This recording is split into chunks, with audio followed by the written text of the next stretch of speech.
Yeah. Come on. Let's go.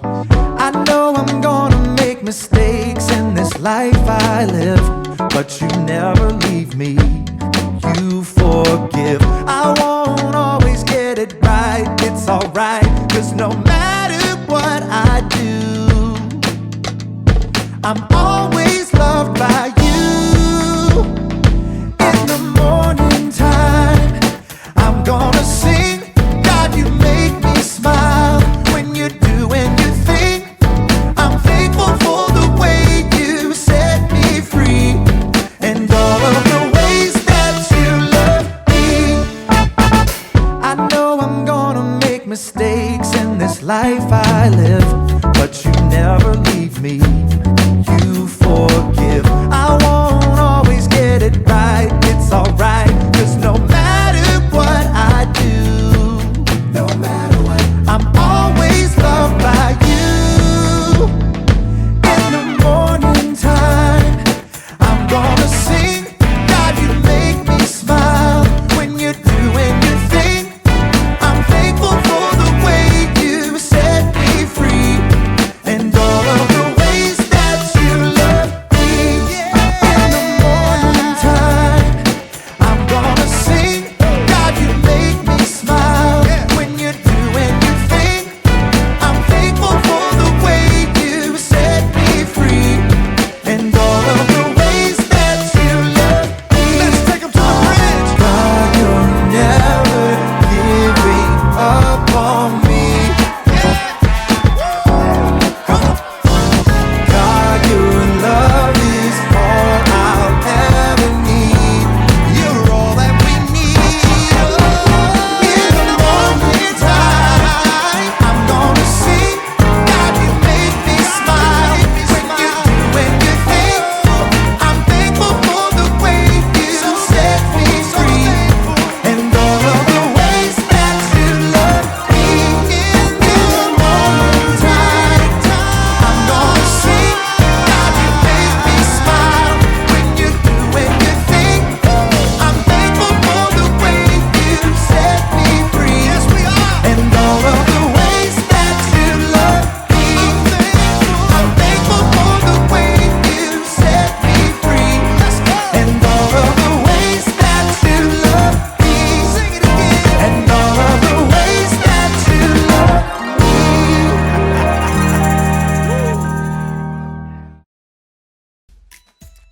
Welcome to Story Lab. This week, we're talking about forgiveness. While we take a look at the story of someone who knew just where to go with her messy life.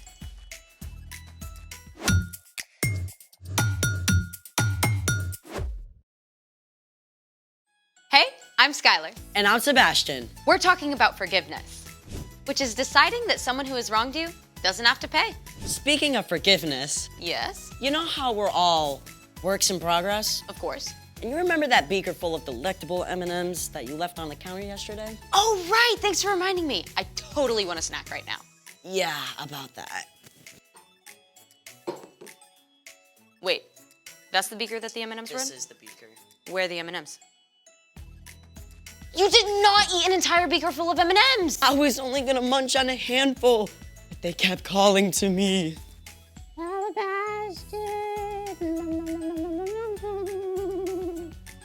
I cannot believe you ate all of my M&Ms. I feel terrible. Bet your stomach did too. True story. I'm really, really sorry. I'll get you some more. I forgive you. Thank you. I'm gonna get you some more, I promise. Cool. But I know something we can do with it first. Something better than M&Ms? Yep. Let's make it. Step 1. Take a candle and place it in the center of the dish. Step 2. Put a few drops of light food coloring in a container of water. Because around here, we love food coloring.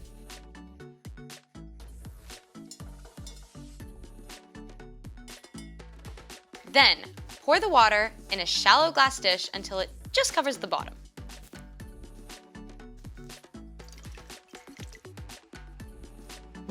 Step 3.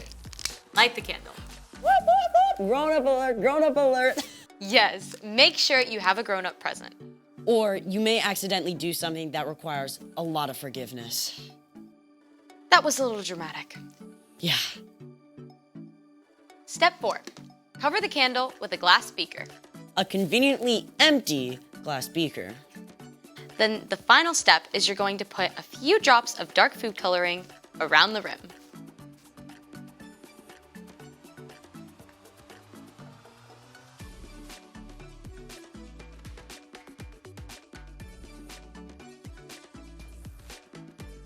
What's with the water? It's all getting sucked up into the beaker. Pretty cool, huh?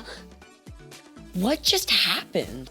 Science! As the flame consumes oxygen, the pressure inside the beaker is decreased, while the pressure outside the glass stays constant. Since the outside pressure is greater than the inside pressure, the water gets pushed up into the beaker. Taking away the water in the dish.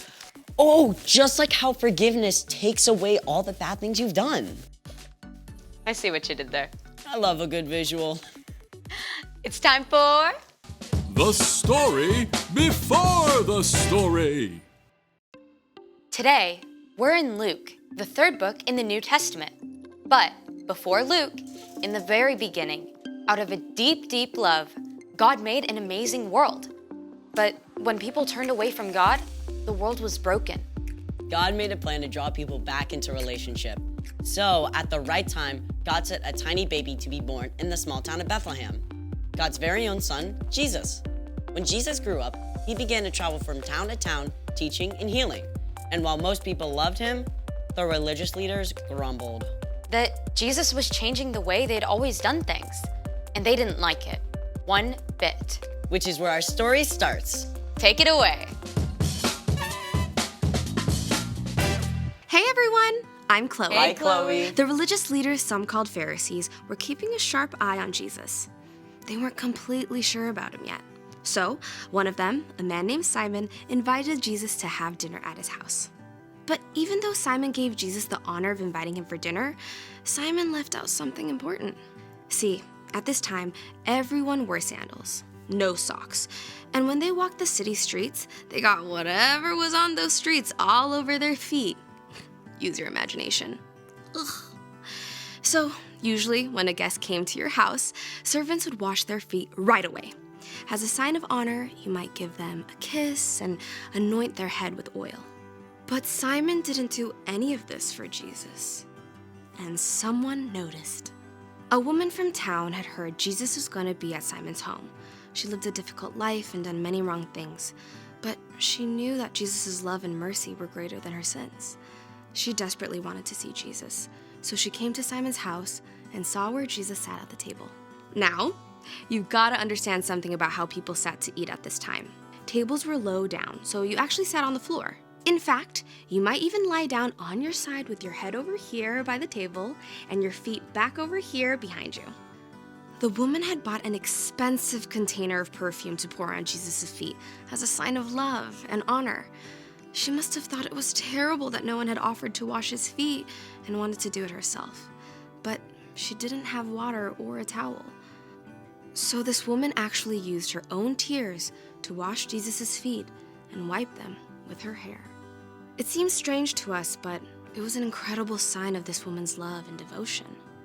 After washing Jesus' feet, the woman kissed them. Then she took the perfume she'd bought and poured it out over them. As the strong, sweet smell of perfume filled the room, Simon and the other guests watched the woman. They were shocked by what she was doing. Simon said to himself, "If this man were a prophet, he would know who was touching him. He would know what kind of woman she is. She is a sinner." Simon thought this inside his own head, but Jesus knew exactly what Simon was thinking. So he told a story to help Simon understand. Simon, I have something to tell you. Tell me, teacher. 2 people owed money to a certain lender. One owed him 500 silver coins. The other owed him 50 silver coins. Neither of them had the money to pay him back, so the lender let them go without paying. Which of them will love him more? The room was so quiet, you could hear a pin drop. At last, Simon spoke. I suppose the one who owed him the most money. You are right. Do you see this woman? I came into your house. You did not give me any water to wash my feet, but she wet my feet with her tears and wiped them with her hair. You did not give me a kiss, but this woman has not stopped kissing my feet since I came in. You did not put any olive oil on my head, but she has poured this perfume on my feet. Wow! Simon got called out! Simon had invited Jesus out of curiosity, but he hadn't shown him any love or respect. This woman's many sins have been forgiven. She has shown that she understands this by her great acts of love. But whoever has been forgiven only a little, loves only a little. Your sins are forgiven. Excuse me. Who is this who even forgives sins? The other guests whispered and exclaimed in shock, but Jesus smiled at the woman with deep love in his eyes. Your faith has saved you. Go in peace. The room was filled with religious leaders who were quick to call the woman a sinner. But they didn't look at their own lives. They didn't see their pride and hard hearts needed forgiveness just as much as the things this woman had done. The end. I gotta be honest, all the feet washing and perfume stuff seems a little bit strange, but she was all in for Jesus. Exactly. She saw how much she needed Jesus. All the religious leaders missed it. They thought they had it all together. They didn't think they needed Jesus or his forgiveness. So, what's our part in this story? Jesus made it clear. Everyone needs forgiveness. Not just the guy who robbed a bank or the school bully. All of us have done things wrong. We've all messed up. And those wrong things, big and small, have broken our relationship with God. They make us feel far away from God. We all need forgiveness. It's why God sent Jesus to be here on earth with us. Jesus showed us how to live. He's the only one who never sinned, and then Jesus laid down his life for us. When Jesus rose to life again, sin and death were defeated. When you choose to follow Jesus and ask God for forgiveness, God wipes away the wrong things that you've done. God looks at Jesus' perfect life instead of your sins and says that you don't have to pay for those sins anymore. That's the most amazing thing ever. So don't miss this. You've done wrong things. You need to be forgiven. But because of Jesus, God is ready and willing to forgive you and wipe away the wrong things you've done right this second. That's amazing. Enjoy! See you next time! Bye, Chloe. So here's the thing. Everyone needs forgiveness. Just like you forgave me for the M&Ms. Wow, thank you. Can I have a few? A few.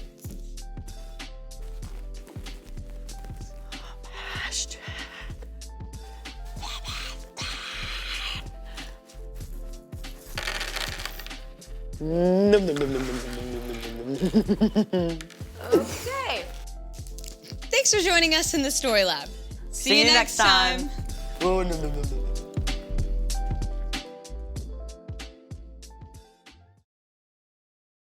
We've got these exes by our names, been holding grudges and placing blame, keeping a record of wrongs, and it's getting long. Seems like the golden rule has gone out the window.